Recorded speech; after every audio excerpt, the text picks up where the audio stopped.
ninyo or tanggalan ninyo. The only reason na bakit kami talagang disappointed is ang pera ng bayan. Putang ina, sinasalsal nila, inuubos kung anong pinaggagawa.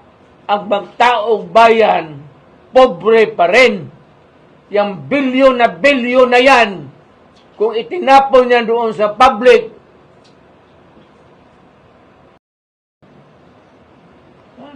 ano muna, let the DILG Secretary conduct a study by makikinig sa lahat.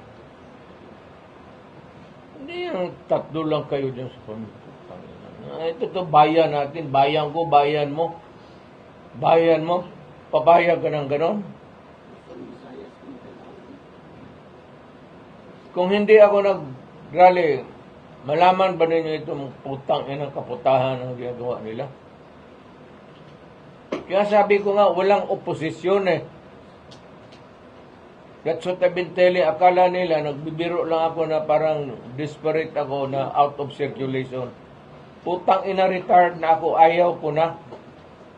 Kaya walang oposisyon. Tignan mo kung hindi ako nag-rally, hindi lalabas itong kalukuhan nila.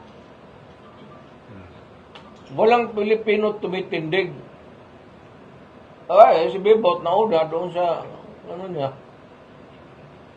and good that he came over also to participate.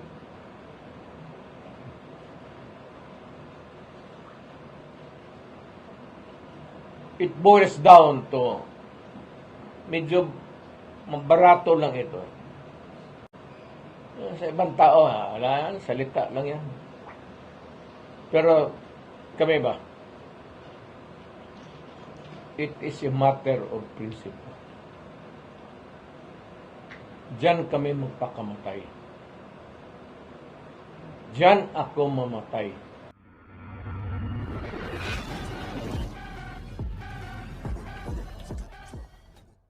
Mahirap yan. Ito naman PDP, as is more about thing, but ang PDP has a, nagtataka ako nitong PDP sa Cagayan, June, the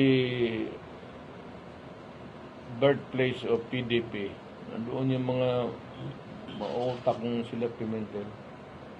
Would you believe it, isa lang ang PDP na konsehal nila. So, one day we might visit.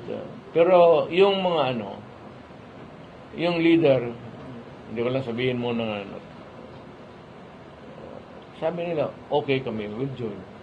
So, we'll leave it to, ito ang last namin. Kaya ko si Bebot ang pinapadala ko.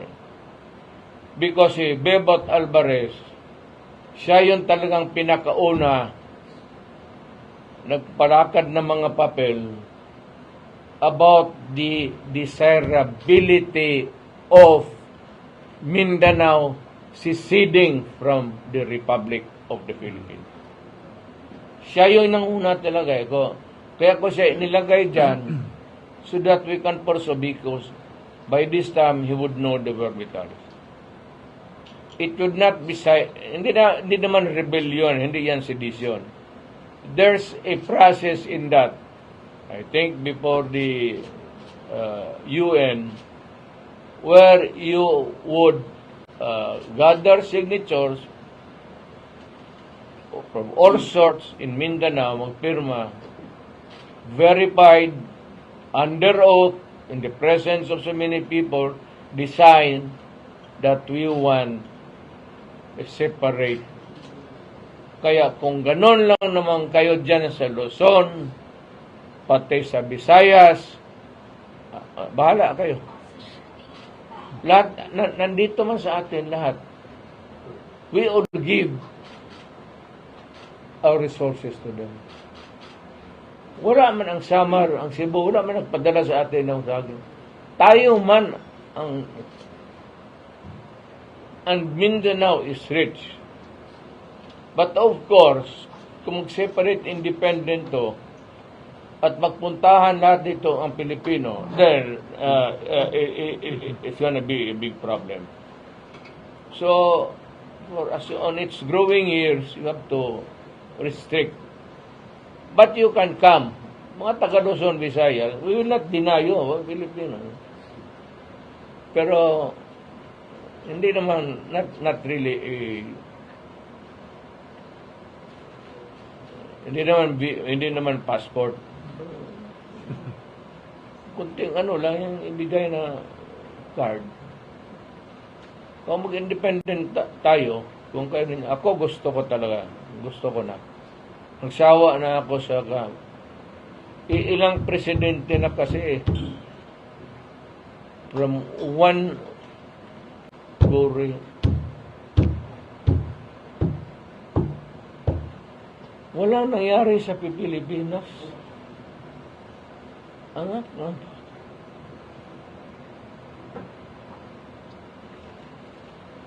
Wala nangyari sa Pilipinas.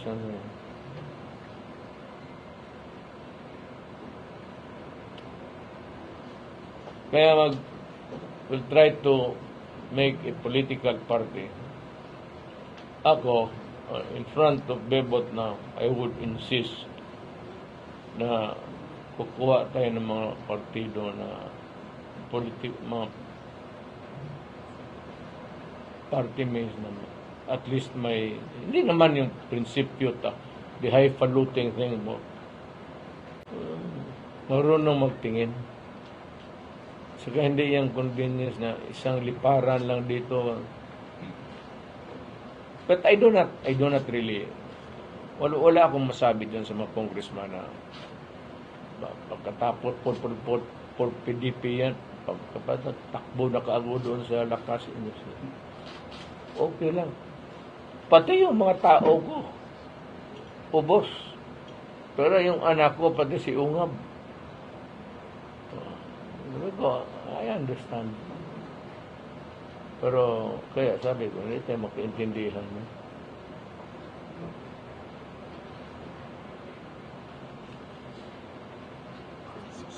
Is this a secessionist movement, Mayor?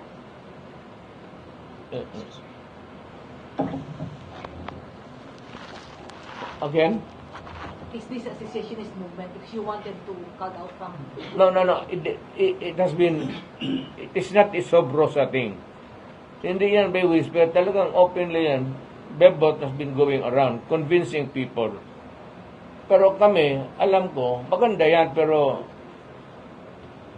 hindi pa wala pa yung dumating yung ano talaga yung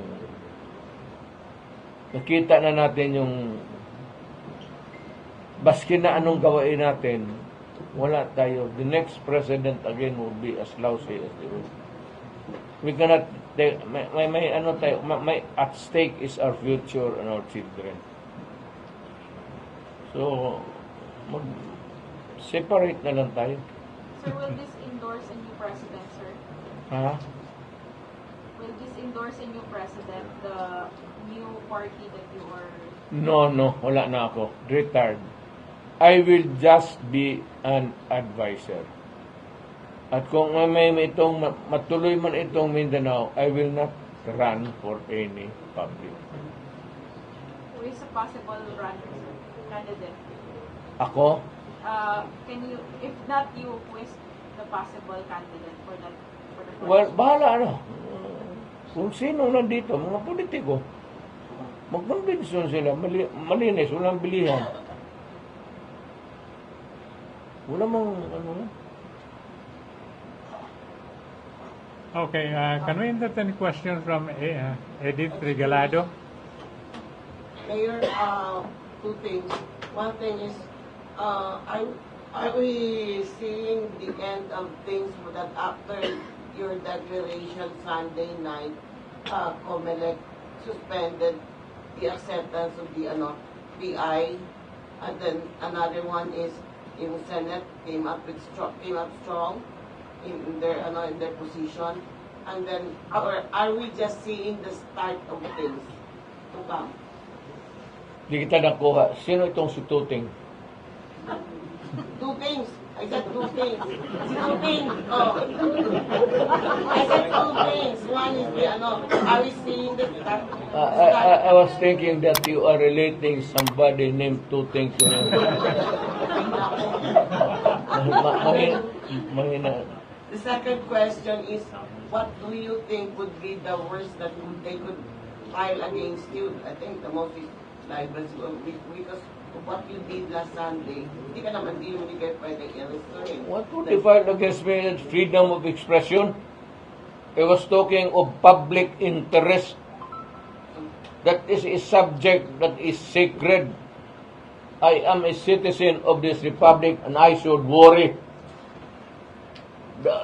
Hindi na masabi yan, but freedom of expression. And what is really telling is that I was talking of changes in the constitution of my country. Paano kaso? Anong kaso? Bugok ba sila? They cannot order you arrested naman. Puta, sipain ko sila. Pati yung ICC. Ako, I would like to tell this to Mr. Marcos. Sir, bitawan mo yung ICC. Huwag mo akong tulungan dyan.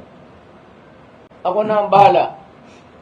Kasi pag mag-Mindanao State na, si Alvarez na magtago sa akin dito sa Mindanao. Totoo. Dito sa Pilipinas, makapasok sila. Ay, how about Mindanao Republic?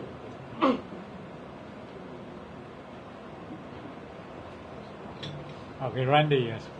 Sir, Congressman Romualdez seems like warning you, do not throw stone if you're living in a house of glass. Yun ang pagkasabi niya. Sino?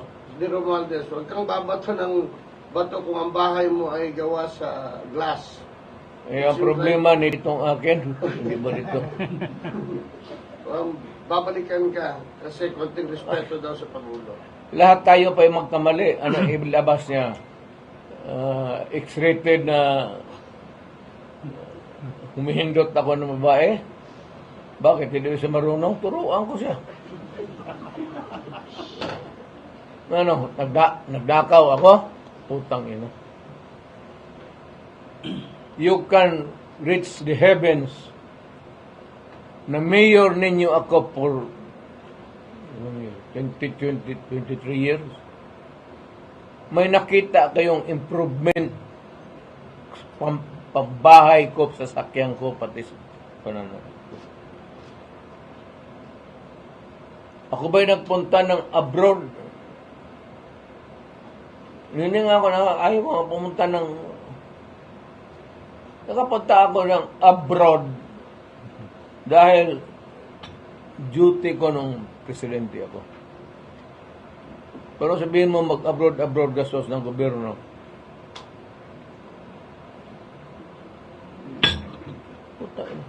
Maggastos ka ng aeroplano sa gobyerno, manood ka na ng F1.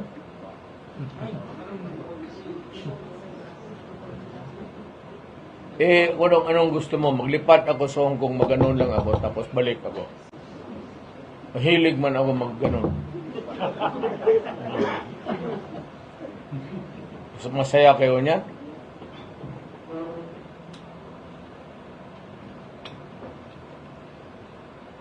What should we expect pa after this, Mayor? Again mo. What can I expect? What should people expect after this, after Sunday? Kasi nabulabog eh. Look, ako ayaw ko talaga makipag-away kay Marcos. Let me state this again and again and again. Si Marcos mabait na tao. Alam mo, makilala mo si Marcos, hindi makapatay ng langaw. Totoo yan. Hindi siguro kaya gano'n yan. Yung mag-init ng ulo, putang ina ka. Kaya yung may langaw, may lamok. Marcos. But the problem is, yung ideas ba na lumalabas, asawa niya, pati kay yung pinsan niya, sila lang ito. Ano, you tinker with the Constitution na tatlo lang kayong mag-usap. Plus the congressman na ito'y pinahinto nila. Binigyan sila ng 20 million. Papirma ng papirma sila, bigay ng bigay. Ito namang Comelec, kayong Comelec, ni better shape up. Tanggap kayo ng tanggap, tayap ng tanggap. For what purpose? Eka nga, tanongin ko kayo. Diba niya, dumadating na yung ano, so we are accepting. Para ba? I-file ninyo. What is the legal purpose of you accepting the unverified signatures submitted by the congressman or their men na binayaran ng 100 pesos? You know, Comelec, pag ginamit mo ang pera,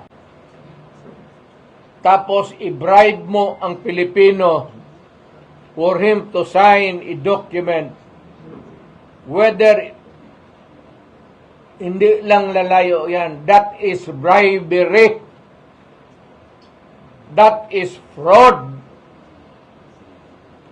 Makukulong tayong lahat dito o magkagulo tayo. Tandaan ninyo yan. Pera ng tao doon sa signatures. Alam ninyo yan. Why don't you find out? Trabaho ninyo yan eh. Trabaho ninyo yan to validate. When do you validate? Kung nandyan na sa inyo lahat, kaya ninyo yan? Isasahin ninyo ulit. All you have to do is to maghanap ka ng mga tao doon. Ano ba nangyari dito? Ito, nagbili ano. But was the Failing to do that, that is in neglect of duty, irremis. Pati kayo masasali dyan. But was the PI already? Excuse me, Edith. Yes, we'll entertain the question here. Go ahead. Good evening, Mayor. Yes. Sabi ni Trillanes, dapat daw, matapos nung ininsulto, pinagbintangan, ang presidente nung nagdaang rally, dapat mag-resign na daw si VP Sara as Education Secretary and as Vice President as Delicadesa. Si Trillanes, huwag mong pakinggan yan. Kasi ang mismong military, hindi nga nakikinig sa kanya. Ang may naiwan sa kanya konti, yung mga classmate niya. Alam mo, ang sa totoo yan,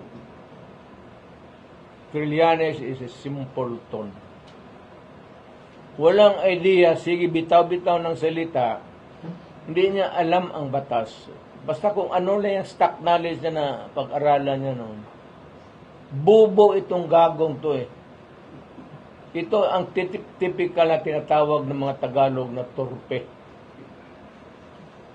Hanggang walang utak to. Walang utak to. Huwag kang makinig dyan kay si Trillanes.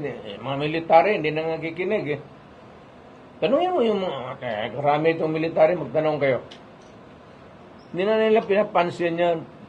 Parang expelled na yan siya sa ginawa niya doon kay Reyes. Pero man tao, pinahiya niya tapos nagpakamatay si Reyes. Do you think that could sit well with the PMAers all over the world? Ang akala lang niya, he was doing a heroic duty. Mas Trillanes, parang ano, sino ba? Sino bang iyakulong kay Trillanes dito? Wala mo pa ano, tingnan mo yung magsabi based on my track record. Ang ano niyang, ano niya, you know my track record. Anong track record ng putang ina ka? Nag-mutiny ka, tapos pagdating ng pulis, nag-surrender ka. Akala ko ba matapang ka, magpagkamatay kang yawa ka? Buti lang, hindi ako na pulis doon. Putang ina, binaril kita. Bayabang na.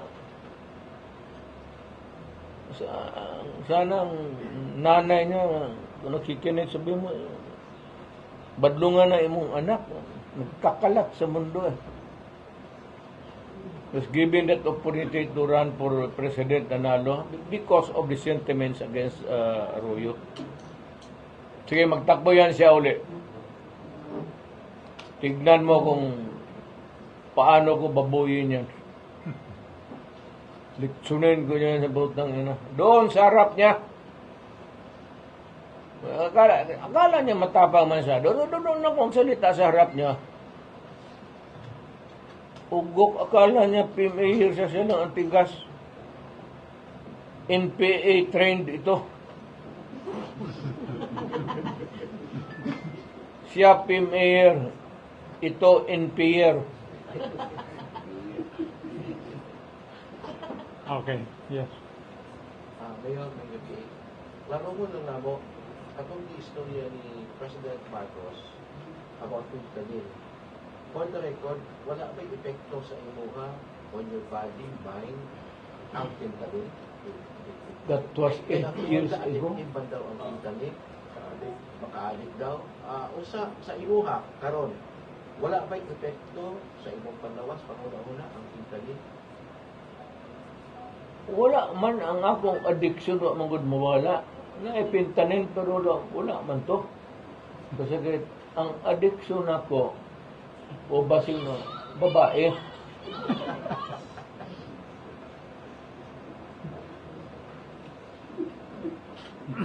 Mo may tinuod na. Kaya mo taga Davao, nakita mo. Nakita mo na ako, ingon na. Kalabi. Second, Mayor, you've mentioned about the Mindanao independence. I remember it well.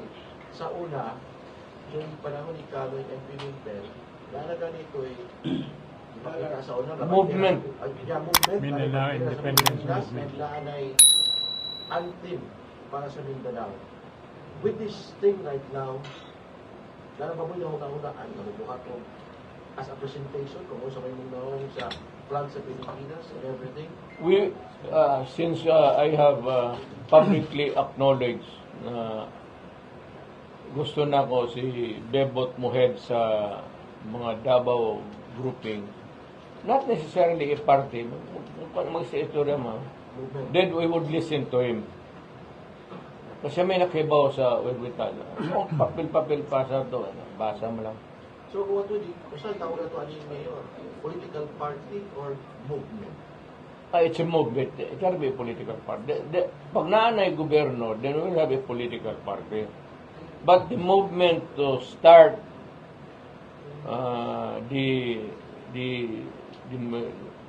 ang makinarya para mulihok na towards independence, there's a process. Mato pa og dili ta ba kaingon nga kitay mag-report mo si Zid ana madugo yan, patay tayo. Punta tayo doon sa United Nations. Then we'll file a petition, probably yung mga taga Mindanao o signature campaign lahat.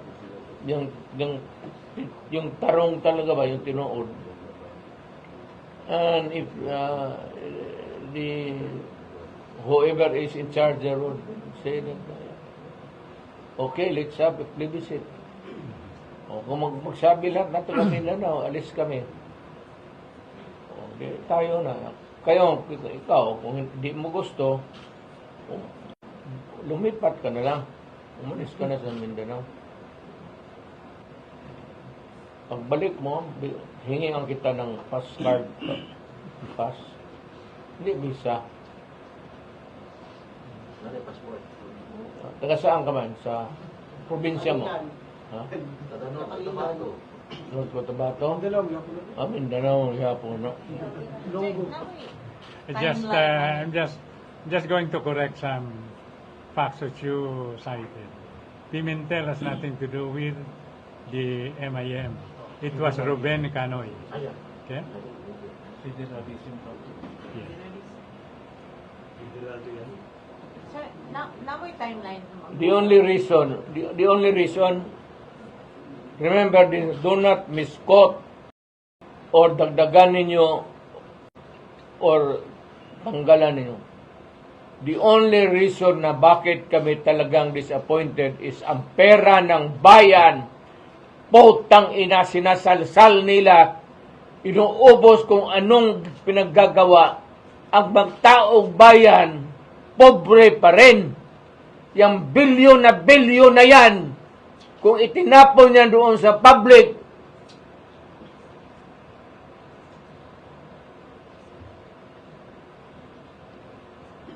baski na sa bahay, pambahay na lang. Walang limit ang ano nila. Sabihin namin, sa inyo. Sa amin, alam namin may pera, pero putang ina, wala akong, I would not have a good conscience na gamitin ko yan sa ganong pamaraan. There is always money. There can never be a government without money. Meron talaga yan. Meron sa amin yan. We had the opportunity. Ang problema, were we willing? Kagaya nung aking federalism, hindi man akin yun. That was a platform. Pero naglagay ako ng komisyon. Pinag-aralan ko, hindi ako, sila lang yung pamilya eh. Sabi ng komisyon, not the right time. Kasi alam mo bakit? Federal dito, federal doon. Dito may bakbakan sa Hulo. Dito sa Cotabato, may Lanao. Dito sa Bicol, mga kriminal. Pero kung kami na sa Mindanao, kausapin naman namin lahat. Pati na yung mga moro. Sila talaga ang dapat manguna. And we will give the Moro almost lahat equality. Lahat. Pati sa gobyerno, everybody will participate.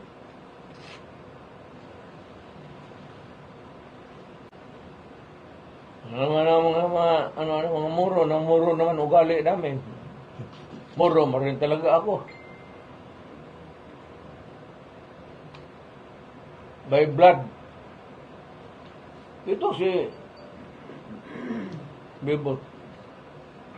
Kalagan, ba si Bebot?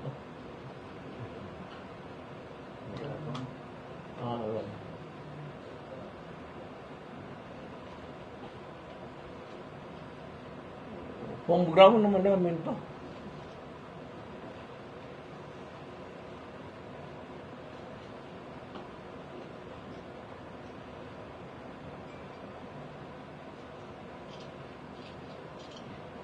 Oh, bakit kaya natatamihimik?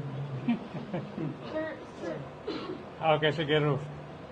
Mayor, saan hahantong yung bangayan ni President Marcos? Pangalawa po, iklaro ko lang, are you asking or challenging the President right now to undergo a drug test, Mayor?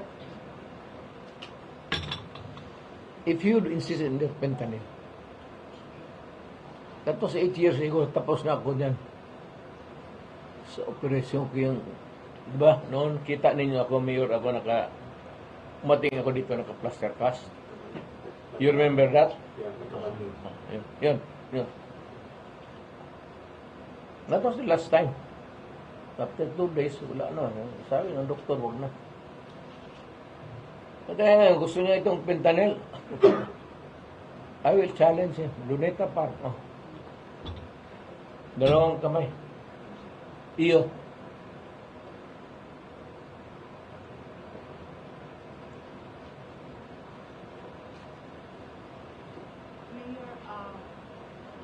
elaborate on what you mentioned that Dugay na tayo ang kita.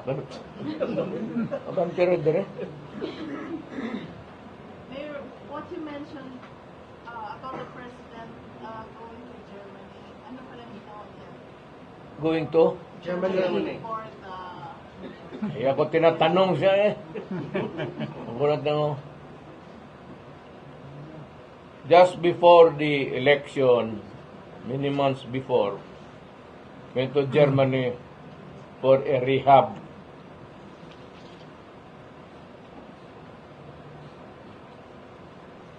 Nagpunta siya sa Germany bago lang, di ba? Nagpunta sila sa Germany, di ba? Why Germany? Stem cell.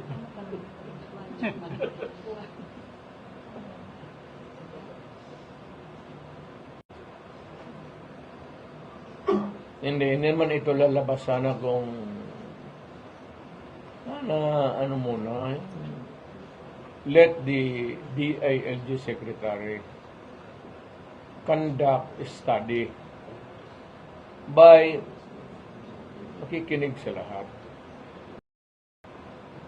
Hindi yung tatlo lang kayo dyan sa pamilya. Ito bayan natin, bayan ko, bayan mo. Bayan mo, papayag ka ng ganon. Kung hindi ako nag-rally, malaman ba ninyo itong putang inang kaputahan ang ginagawa nila? Kaya sabi ko nga, walang oposisyon eh.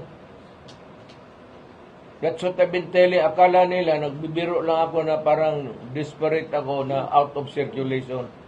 Putang ina, retired na ako, ayaw ko na. Kaya walang oposisyon. Tignan mo kung hindi ako nag-rally, hindi lalabas itong kalukuhan nila.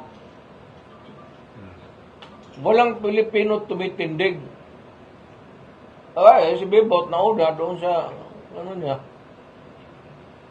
And good that he came over also to participate.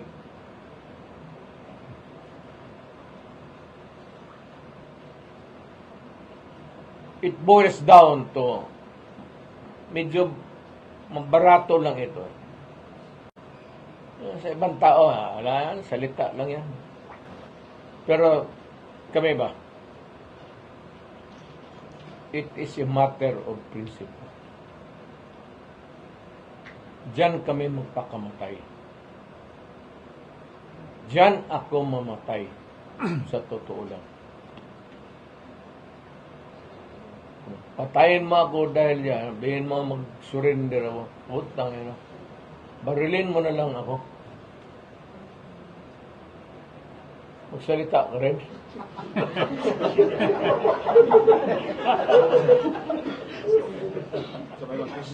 Anong question mo?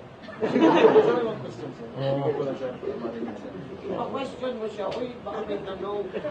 Ano man yan, pwede man yan. Pilipino ka, God. Pwede ka magtanong, Hindi siya magtanong, It's Mayor, your kung time. kailangan pa magkaginit tubig. It's your time, you ask the president, nandiyan ako.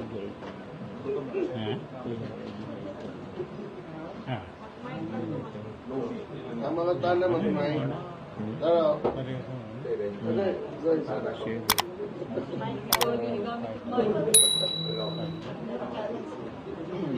Hello. Mr. President. Sige.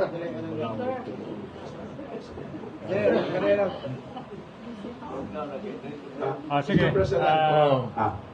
Dennis. Duha akong pangutana sa imo, Mr. President. Una, naano man dahil kay Murabag, nagduda ka na nga si Presidente Marcos bangag na.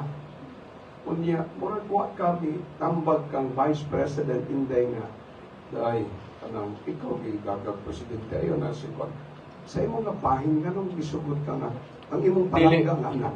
Di ko maghilabot sa decision ni Inday. O nakaila ka sa karakter sa akong anak na buhay. Opo taw. Yung isa pa yon, yung kinakalkal yung firearms sa amin kung magkano. Naririnig ko eh. Tumawag yung EPO, pinapacheck. 500 yung baril ko. O sabi ko, tapos, Wala man akong baril dyan sa bahay ko na walang lisensya. Kaya alam ko yan eh. Kaya, alam mo noon, kang kalaban ko si Nograles, maano yon, malikot yon. So, yung lahat ng baril ko, pati yung maliit na baril,